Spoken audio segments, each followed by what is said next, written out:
ফের হাইকোর্টে ধাক্কা সন্দীপ ঘোষের চার্জ গঠন প্রক্রিয়ার সময় বাড়ানোর আবেদন, সেই আবেদন খারিজ বিচারপতি তীর্থঙ্কর ঘোষের। আরো ডিটেইলস জানাবে অর্ণব রয়েছে আমার সঙ্গে। অর্ণব, দেখো, এই ঘন্টাখানেকের মধ্যে অনেকটা পট পরিবর্তন হয়েছে এবং বিচারপতি তীর্থঙ্কর ঘোষ আবেদন না শোনার বিষয় স্পষ্ট করে দিলেও প্রধান বিচারপতি ডিভিশন বেঞ্চে দ্বারস্থ হয় সন্দীপ ঘোষের সহযোগী সুমন হাজরা।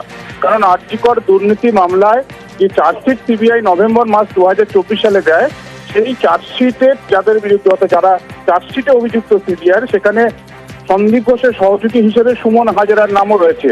তাই সুমন হাজরার তরফে এবার প্রধান বিচারপতি দ্বারস্থ হওয়া এবং প্রধান বিচারপতি যে নির্দেশের কারণে সময় পাচ্ছেন না বলে সন্দীপ ঘোষ বা আশিস পান্ডে বা সুমন হাজরারা আদালতে আসছেন, সেই নির্দেশ পুনর্বিবেচনা করে মামলা দায়ের করার অনুমতি দিল কলকাতা হাইকোর্টের প্রধান বিচারপতি ডিভিশন বেঞ্চ।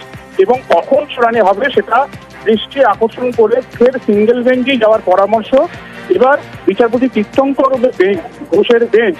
যেহেতু মামলাটার অনুমতি ডিভিশন বেঞ্চ দিয়ে দিয়েছে, সেই মামলাটা কখন শোনেন সেটা এখন দেখার।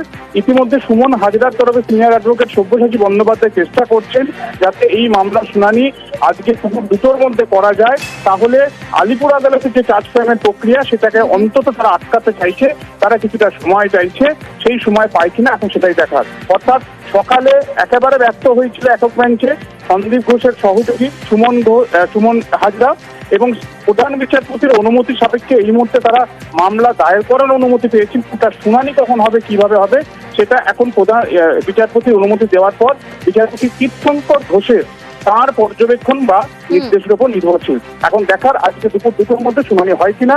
সুমন হাজরা সন্দীপ ঘোষের সহযোগী আর্থিক দুর্নীতি মামলার এই মামলা তারা কোন রকম রক্ষা কবচ চার্জ ফ্রেমের যে অবশ্যই আমাদের নজর থাকবে। অর্ণব, ধন্যবাদ।